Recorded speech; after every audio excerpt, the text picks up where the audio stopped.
अस्सलामु अलैकुम रहमतुल्लाह। उम्मीद कि आप सब खैरियत से होंगे। एक बार फिर मैं जहांगीर सर आप तमाम लोगों का अलिफ लाम मिम चैनल पर इस्तकबाल करते हैं।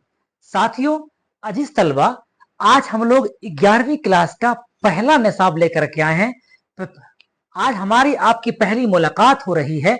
मैं समझता हूं कि आपके निसाब स्टार्ट करने से पहले दो चार चीजें आपको मैं बता सकूं। अजीज तलबा, आप जिस सीढ़ी पर कदम रखे हैं, ये आपकी जिंदगी की ये पहली सीढ़ी है। 11th के बारे में आता है कि ये एक लाइफ का समझिए कि रूह है। आप इस ये 3-4 साल यानी मैट्रिक आप जैसे तैसे करके निकल गए, लेकिन ये इंटर में है, आप 11th क्लास में हैं। आप यहां से आप समझिए कि मंजिल की यानी छत के ऊपर चढ़ने के लिए पहली सीढ़ी पर कदम रख रहे हैं। जिस तरीके से कोई छत पे इंसान जब चढ़ना चाहता है तो सीढ़ी दर सीढ़ी ऊपर जाता है, ठीक वैसे ही आपके लाइफ की ये पहली सीढ़ी है जहां पर आप चढ़ने वाले हैं। बहुत मजबूत चाहिए ये सीढ़ी। इस सीढ़ी का नींव बहुत स्ट्रांग चाहिए। जब तक आप इसको स्ट्रांग नहीं बना पाएंगे, उस वक्त तक आपका जो अगला सीढ़ी है वो आपका कमजोर रहेगा। फिर आप मजबूती के साथ आगे नहीं बढ़ सकते हैं, आप वजन के साथ आगे नहीं बढ़ सकते हैं। ठीक है। और फिर आप चढ़ाई के छत पे जाना तो दूर की बात है, मंजिल पाना तो दूर की बात है। आप अगर आपका ये बेस स्ट्रांग नहीं हुआ अगर, तो फिर आगे बहुत कठिनाइयां आने वाली है, बहुत दिक्कत आने वाला है। इसलिए अजीज तलबा और हम उम्र साथियों, मैं आपसे यही कहता हूं कि आप जरूर अपने आप को नियत कर लीजिए कि हमें बहुत अच्छा करना है, हमको इस क्लास में अच्छा करना है, जिससे कि हमारी जो अगला जो क्लास आने वाला है, 12वीं आएगा, ग्रेजुएशन आएगा, उससे आगे आएंगे, तो वो चीजें आपको अच्छे तरीके से आसान तरीके से हल हो जाएगा। फिर आप कोई कॉम्पिटेटिव एग्जाम निकाल सकते हैं, आप अच्छा काम कर सकते हो, अच्छा जॉब ले सकते हो, या फिर अच्छा आप नौकरी कर सकते हो। तो उसके लिए 11वीं क्लास का बेहतर तरीके से पढ़ना बहुत जरूरी है। उसी कड़ी में हम आपके बीच में उर्दू की दुनिया से आपको हम आरास्ता करवाते हैं, संवारना चाहते हैं, आपको हम रास्ता दिखाना चाहते हैं कि आप आइए अलिफ लाम मीम चैनल पर। और ढेर सारी कवायद के नोट्स पड़े हुए हैं, ढेर सारे कवायद के उर्दू के लेक्चर पड़े हुए हैं, बहुत सारे कवायद के जो वीडियोस हैं वो लगभग 40 के आसपास वीडियोस अब तक हो चुका है, आप उससे हासिल कर सकते हैं। मेरा नंबर है 9110073749, 9110073749। कभी भी अगर आपको कोई दिक्कत होती है नोट्स को लेकर के या किसी भी चीज के बारे में, तो आप बिला उज्र आप मुझे फोन कर सकते हैं, है ना, आप जानकारी ले सकते हैं। जरूर मैं आपकी मदद करूंगा और अलिफ लाम मीम चैनल आपकी मदद के लिए हमेशा तैयार है। अजीज तलबा, मैं 11वीं क्लास का आज पहला चैप्टर बहुत मजेदार, और जिनके बारे में हम बात कर रहे हैं आज, उनकी बातें उर्दू की दुनिया में नहीं हो, ये हो नहीं सकता जी। उनके बिना उर्दू की दुनिया अधूरा है, और वो है कोई और नहीं, सर सैयद अहमद खान। आपके निसाब में पहला चैप्टर है उनका जी। उनका खुतबा दिया हुआ है एक, उस खुतबा को हम लोग कल पढ़ेंगे, लेकिन आज हम समझने की पूरी कोशिश करते हैं कि सर सैयद अहमद खान के क्या कारनामे रहे, उर्दू की दुनिया को उन्होंने क्या दिया। आप बोर्ड पर देख रहे होंगे, इसको हम 3 पार्ट में बांटे हुए हैं। एक पार्ट आप यहां देख रहे होंगे, ये है, और एक पार्ट आपका ये दिख रहा होगा, और तीसरा पार्ट हमारा ये है। ये तीनों पार्ट है। आज हम सर सैयद अहमद साहब के बारे में पूरी कुंडली खोल के रख देंगे इतने ही वीडियोस में, आपके निसाब के अकॉर्डिंग, जो आपके निसाब में है, आपके जो सिलेबस में है उसके अकॉर्डिंग। ठीक है, देखिए, सर सैयद अहमद खान ने लेक्चर दिया था। लेक्चर क्या कहते हैं? लेक्चर इंग्लिश में हुआ, उर्दू में कहते हैं खुतबा, और उसको हिंदी में कहते हैं भाषण। अमूमन क्या देखा जाता है कि हम लोग यूं समझते हैं कि जुमा के दिन जो इमाम साहब बैठ कर खुतबा देते हैं खड़े होकर के मस्जिद में, उसको समझते हैं खुतबा, है नहीं, एक भाषण है। हिंदी में उसको भाषण कह लें, वो एक भाषण है, एक लेक्चर है। उस लेक्चर के अंदर होता क्या है कि अगर आप कुरान पढ़ रहे हैं इमाम साहब, तो उसके अंदर दीन की बातें वो बता रहे हैं इशारे में कि आपको किस चीज से बचना चाहिए और किस चीज से आपको क्या चीज करना चाहिए दीनी एतबार से।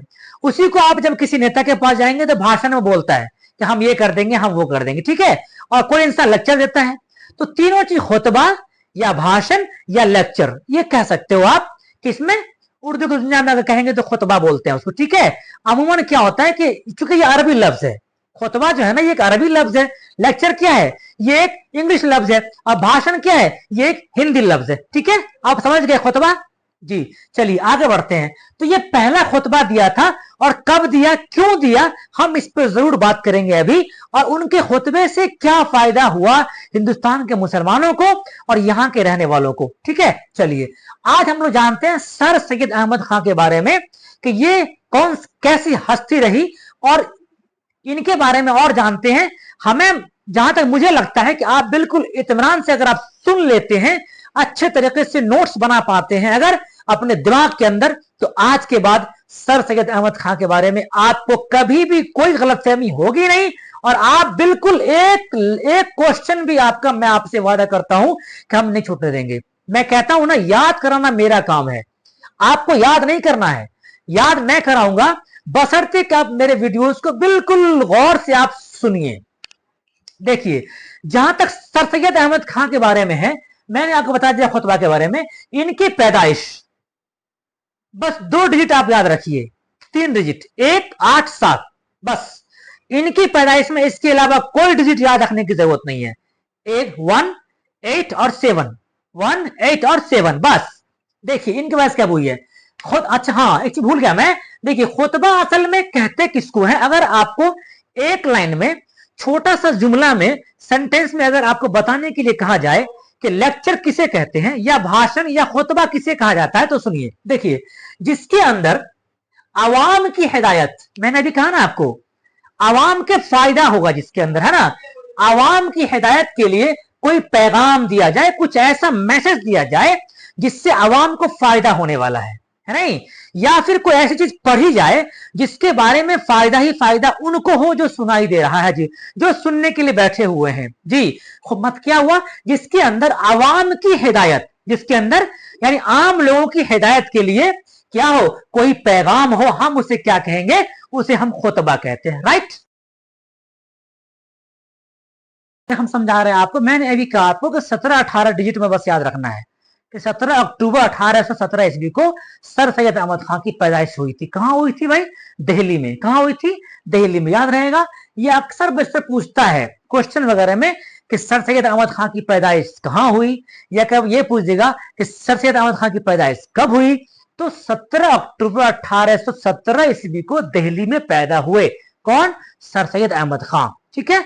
आपके निसाब के अकॉर्डिंग कहीं भी देखेंगे डेट ऑफ बर्थ इसका यही है, इनका यही है। चलिए अब जब ये थोड़ा सा बड़े हो गए, 17 में चूंकि इनकी पैदाइश हुई, और 19 साल के बाद, यानी 19 साल के बाद 1836 में, कब, 1836 में, कब, 1836 में, यानी 19वां साल में, यानी जब उनके पैदाइश को 19 साल हो गया, तो उनके जो भी रहे होंगे गार्जियन, उनके वालिद मोहतरम या कोई भी, तो उनकी शादी कर दी। किनकी, सर सैयद अहमद खां की। कब कर दी, 1836 में, याद रखिएगा 1836 में शादी कर दी। कब, 1836 में, 19 साल, 19 साल ऐड कर दीजिएगा तो मिल जाएगा आपको उतना। किससे हुई, उनके जो मोहतरमा थी उनका नाम क्या था, उनका नाम था पारसा बेगम। क्या नाम था, उनका नाम क्या था, पारसा बेगम उनका नाम। किनका नाम, सर सैयद अहमद खां के जो जिनसे शादी हुई थी उनका नाम था पारसा बेगम। कब शादी हुई थी,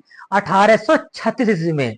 हम इससे पहले यहां पे चीज कहना भूल गए आपको, मैं बता दूं आपको कि इनके आबा व अजदाद, किनके, सर सैयद अहमद खां के आबा व अजदाद जो थे वो शाहजहां के जमाने में हिंदुस्तान आए थे।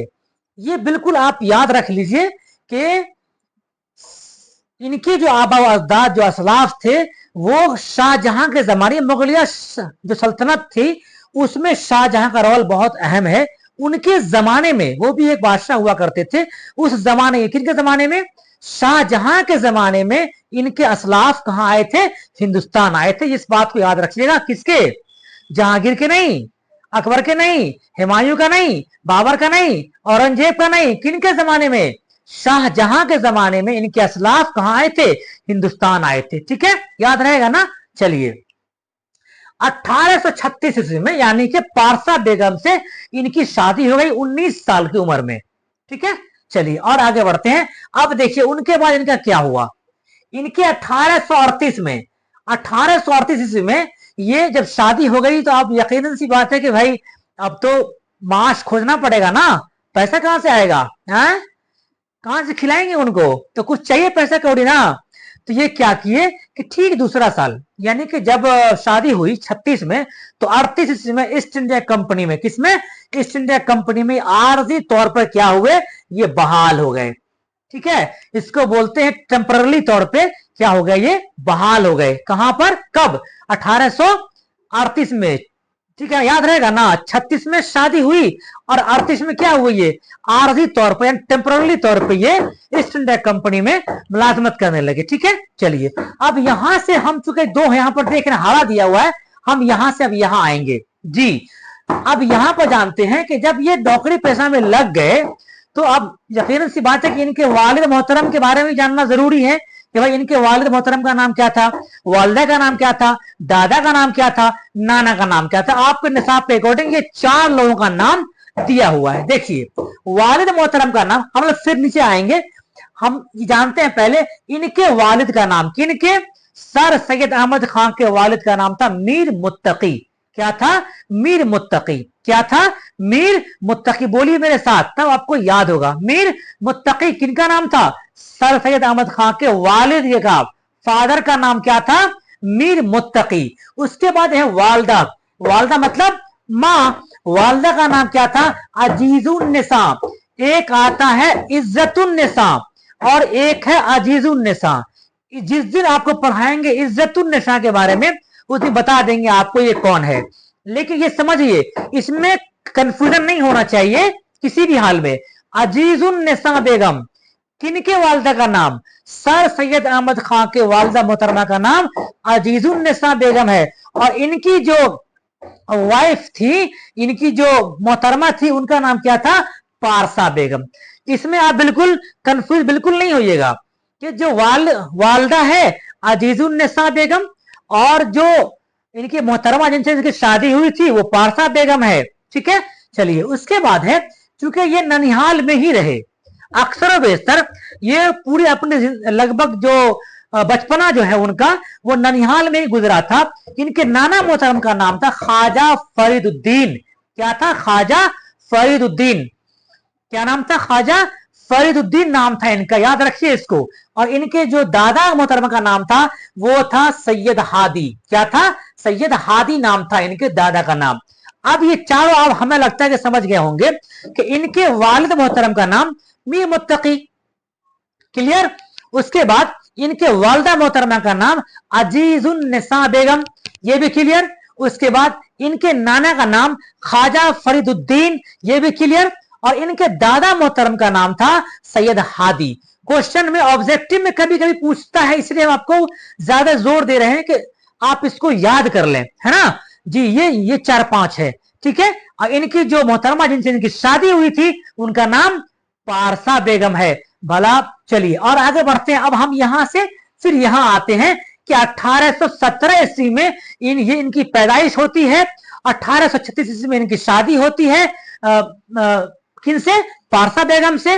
और 38 में क्या होता है कि ये आरजी तौर पर ये बहाल हो जाते हैं। कहां पर, ईस्ट इंडिया कंपनी में। कब, शादी के दूसरा साल 1838 में। याद रहेगा ना, कोई दिक्कत। चलिए बहुत बढ़िया और आगे बढ़ते हैं। देखिए एक दिख रहा है आपको 1841, क्या दिख रहा है, 1841 दिख रहा है। अब क्या होता है कि ये अपनी जिंदगी बाकायदा तौर पे स्टार्ट करते हैं जीने का, मतलब अपना हुनर जो होता है ना, आर्ट, अब उसको धीरे धीरे ये आप यूटिलाइज कर रहे हैं, इस्तेमाल में ला रहे हैं अपने सलाहियत के हिसाब से। ठीक है, देखिए क्या होता है 38 में, क्या होता है, आर्थिक तौर पर ये बहाल हो गए। चलिए 41 में तीसरा साल 1841 में क्या हो रहा है वो देखिए, मुंसफी का इम्तिहान पास कर गए। ये इम्तिहान पास करने के बाद 1800 जब ये पास कर गए तो उस टाइम में आरिफ जंग का खिताब मिला इनको, जवादुद्दौला आरिफ जंग का खिताब मिला। किसने दिया वो सुनिए, 1842 में।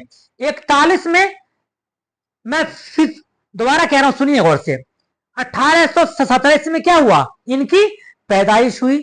1836 में क्या हुआ, इनकी शादी हो गई। 1838 में क्या हुआ, ये आर्थिक तौर पर ईस्ट इंडिया कंपनी में बहाल हो गए। 41 में क्या होता है कि मुंसफी का इम्तिहान पास कर गए। 42 में क्या होता है, मैं ये कह रहा था आपको कि उस टाइम में बहादुर शाह जफर था। कौन? बहादुर शाह जफर बादशाह हुआ करता था। उस टाइम में जवादुद्दौला आरिफ जंग के नाम से उनको क्या मिला, खिताब मिला था। क्या? जवादुद्दौला आरिफ जंग के खिताब से नवाजा गया। कब? 1842 में, 1842 में, याद रहेगा ना, कब? 1842 में।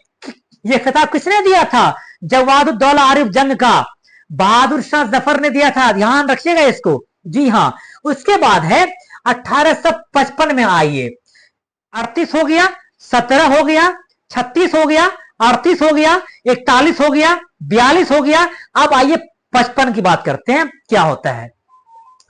तो इसमें क्या होता है कि सदर अमीन की हैसियत से बिजनौर जाते हैं। कहां जाते हैं? बिजनौर जाते हैं।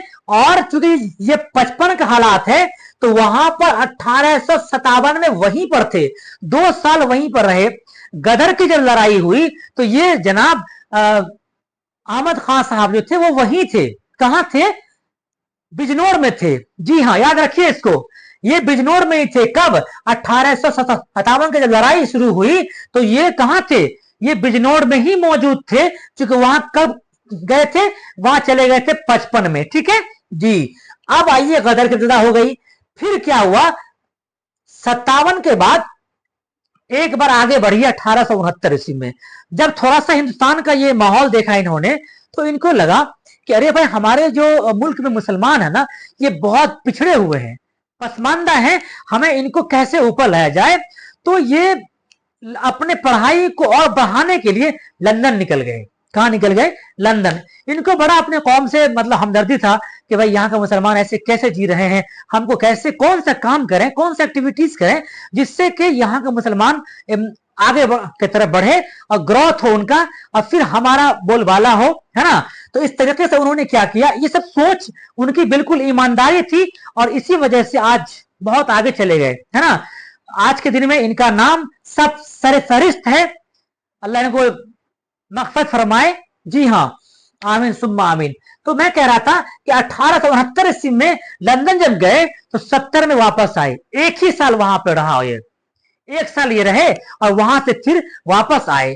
जब वापस आए तो वापस आने से पहले बहुत कुछ लेकर के आए तोहफा के तौर पे लंदन से। क्योंकि लंदन में क्या देखा इन्होंने कि तंजीम बहुत खुला हुआ है, बहुत सारी तंजीमें हैं, जो कोई काम बहुत एजुकेशन पे काम कर रहा है, कोई सोसाइटी पे काम कर रहा है। तो इस तरीके से वहां इनके दिमाग में, वहां इनके दिमाग का जो ना बत्ती जला, इसको बोलते हैं ना आम भाषा में। इनको लगा कि मैं भी जाऊंगा अपने मुल्क में तो हम भी तंजीम खोलेंगे, हम भी मतलब इदारे खोलेंगे और हम उसमें बच्चे को पढ़ाएंगे लिखाएंगे, बहुत सारी चीजें करवाएंगे। ठीक है। तो वो वहां से जब रिटर्न आए, 69 में गए और 70 में आए। जब 70 में पहली बार वो यहां आए तो क्या हुआ वो देखिए। जब 70 में यहां आ गए तो ये क्या किया, इन्होंने पहला रिसाला तहजीबुल इखलाक नाम से इजरा किया। एकदम नेट एंड क्लियर इनका सोच था कि हमें करना है और बड़े लेवल पे करना है, इसलिए वो कामयाब हो गए। ठीक है। क्या हुआ, 69 में वो गए थे लंदन और जब वहां से वापस आए, रिटर्न आए वहां से, तो 70 में क्या किया इन्होंने, 70 में वापसी के बाद पहला तहजीबुल इखलाक। क्या? यही रिसाला बहुत इंपॉर्टेंट है, याद रखिए इसको। इनका पहला रिसाला तहजीबुल इखलाक बहुत जबरदस्त तरीके से ये मतलब बहुत छाल भरा कहिए मुल्क के अंदर इनका ये रहा, ये पहला कारनामा। कौन सा? तहजीबुल, लंदन से आने के बाद की हम बात कर रहे हैं आपसे। जी हाँ, तहजीबुल इखलाक का इजरा कर दिया इन्होंने। कौन सा रिसाला? तहजीबुल इखलाक नाम से निकाला। ठीक है। अब क्या हुआ, जब 70 में ये कामयाब हो गए तो इनका हौसला और बुलंद हुआ और फिर ये सोचे कि हमें और क्या करना चाहिए। तो इन्होंने क्या किया, एक इदारा कायम कर दिया पढ़ाई करने का। जी, वहां पर बच्चों को जमा करके पढ़ाना शुरू किया गया। उसका 5 साल के बाद, यानी 70 के बाद 1875, 1875 की बात कर रहे हैं आपसे अब हम। चलिए, क्या होता 75 में कि एक मदरसा खोला उन्होंने, उसका नाम रखा मदरसतुल उलूम। और क्या नाम, Mohammedan Anglo oriental school and college, यही नाम दिया उन्होंने, ठीक है ना। क्या लिखा, मदरसा का नाम क्या रखा इन्होंने, मदरसतुल उलूम, और Mohammedan Anglo oriental school and college की बुनियाद डाली। एकदम मुस्तहकम तौर से मजबूती के साथ, मजबूत इरादे के साथ आगे बढ़े और फिर कामयाब हो गए। कब, 1875 ईस्वी में। यही इदारा जो है, ये इदारा ग्रोथ करते करते करते करते इनके इंतकाल के बाद भी 1920 में आकर के हिंदुस्तान गवर्नमेंट ने क्या किया, उनको मुकम्मल तौर से उनको अपना लिया, अपने सीने से लगाया, और बिल आखिर 1920 में आकर के अलीगढ़ मुस्लिम यूनिवर्सिटी के नाम से ये जाने लगे। जी, ये जो था ना छोटा सा मदरसा, ये Mohammedan Anglo oriental school and college, ये जो है ये क्या हुआ, ये 1920 में आकर के अलीगढ़ मुस्लिम यूनिवर्सिटी बन जाता है, और आज किसी का मोहताज नहीं है, नायाब हस्ती है ना, नायाब इदारे बन चुके हैं। कौन सा, अलीगढ़ मुस्लिम यूनिवर्सिटी, है ना। तो ये यही का देन है। 1875 में सबसे पहली बुनियाद यही पड़ी थी, इसी नाम से, ठीक है, कोई दिक्कत। चलिए अब जानते हैं इनकी इंतकाल कब हुआ। 1817 में तो इनका आपको मैंने कहा, आपको क्या है, पैदाइश है 1898। देखिए जो भी इनमें डिजिट है 1789, बस 4 डिजिट है पूरे में, इनके इंतकाल में भी और पैदाइश में भी। देख रहे हैं, सामने बोल रहा हूं मैं, देखिए 1789, बस 4 ही डिजिट है, याद रख लीजिए आप, बस, और कुछ है ही नहीं इसमें। 1898 1898 ईस्वी में इनका इंतकाल हो जाता है, ठीक है। कहां, अलीगढ़ में। कहां पर, अलीगढ़ में 1898 में, ठीक है। और इनके जो कामयाबी है, इनके जो कारनामे हैं, इनकी वजह से इनको सरकार ने, अंग्रेज हुकूमत ने, है ना, क्या दिया था, सर का खिताब दिया था। क्या दिया था, ये क्वेश्चन पूछता है कि सर सैयद अहमद खां को सर का खिताब किसने दिया था, ठीक है। वहां पर लिख देगा शाहजहां, बादशाह जफर, अंग्रेज। आप बोला जाओगे कि क्या हो गया, अंग्रेजों ने दिया था सर का खिताब। जी, बहुत काबिल हस्ती थे, बहुत बड़ी हस्ती थी ये, जी, ठीक है। चलिए अब हम जब जान चुके हैं इनके बारे में, तो अब थोड़ा सा हम 2-3 मिनट और लेंगे आपसे, और मुझे उम्मीद है कि आप बिल्कुल इत्मीनान से सुन रहे होंगे मेरे वीडियो को। सुनिए गौर से, देखिए ये अब किताबें हैं, क्योंकि ये बहुत बड़ी हस्ती थी, बड़ी बड़ी किताबें इन्होंने लिखी हैं, उनके बारे में 3-4 किताबें हैं, और ये इनका क्वेश्चन आए और ये सब क्वेश्चन न टकराए, इट्स इम्पॉसिबल, ये नहीं हो सकता है। ये इसलिए ये 4 बुक जो है इनको आप याद रखने की जरूरत है। देखिए पहला है असारुस सनादीद। क्या है, असारुस सनादीद, क्या है, असारुल सनादीद, याद रखिए इसको, ये पहली किताब है इनकी, याद रखिए। खुतबात अहमदिया, क्या है, खुतबात अहमदिया, क्या है, खुतबात अहमदिया, ये दूसरी किताब हुई। तीसरी किताब है असबाब बगावत हिंद। क्या है, असबाब बगावत हिंद, क्या है, असबाब बगावत हिंद। चौथा क्या है, तफसीरुल कुरान। क्या है, तफसीरुल कुरान, तफसीरुल कुरान, क्या है, तफसीरुल कुरान। और चौथा क्या है, तबईनुल कुरान। क्या है, तबईनुल कुरान। इसको याद रखने की जरूरत है। ये 4-5 किताबें आपके निसाब के अकॉर्डिंग है। आप पूछ देगा आपको कि तफसीरुल कुरान किसकी लिखी हुई, पूछ देगा आपसे असबाब बगावत हिंद किसकी लिखी हुई, पूछ देगा आपसे असारुल सनादिद किसकी लिखी हुई, तो वहां पर आप फंस जाएंगे। इसलिए याद रखने की जरूरत है इसको, इनकी कौन कौन सी किताबें हैं, और बहुत बेहतरीन तरीके से हमें उम्मीद है मैंने आपको डेट वाइज, ईयर वाइज एक जगह कर दिया हुआ है, इससे कि आपको बिल्कुल आसानी हो याद करने में। वैसे मुझे उम्मीद है कि आपको याद हो गया होगा, है ना। अगर याद नहीं हुआ है तो एक बार और देख लेंगे आप, तो डेफिनेटली आपको याद हो जाएगा। ये सारा डेट है 1817 से लेकर के 1898 तक, किस डेट में उन्होंने क्या किया आपके निसाब के अकॉर्डिंग, ठीक है। इनके वालिद का नाम मैंने कह दिया मीर मुत्तकी, और वालिदा का नाम अजीजुन्नसा बेगम, फिर मैंने कहा नाना का नाम ख्वाजा फरीदुद्दीन, और दादा का नाम मैंने कहा आपको सैयद हादी। मुझे उम्मीद है कि आपको ये फर्स्ट डे 11वीं क्लास का जो चैप्टर है सर सैयद अहमद खां, इनके बारे में इससे ज्यादा अब आपका कोई भी क्वेश्चन आने वाले नहीं है, ये मेरा दावा है। इसलिए इतना का अगर आप ले लेते हैं अपने अंदर तो मैं समझता हूं कि आप कामयाब हैं, ये चैप्टर आपके लिए मुकम्मल। अब ये जो खुतबा दिए हैं, क्या चीज कहा है उसमें, हम कल इस पर बात करेंगे आपसे। मुझे उम्मीद है कि आपको मेरा वीडियो बहुत अच्छा लगा होगा, और मेरा आपसे गुजारिश है, क्योंकि हमारी मुलाकात पहली बार आपसे हो रही है, 11वीं क्लास का निसाब है, इसलिए मैं बात कर रहा हूं आपसे कि आप अपने मोबाइल में मेरे चैनल अलिफ लाम मीम को सब्सक्राइब कर लें और अपने दोस्तों में जरूर शेयर कर दें, जिससे कि उन तक भी मेरा फायदा वीडियो का पहुंच सके और आसान तरीके से वो भी अपना वीडियोस को देख करके इल्म हासिल कर सके।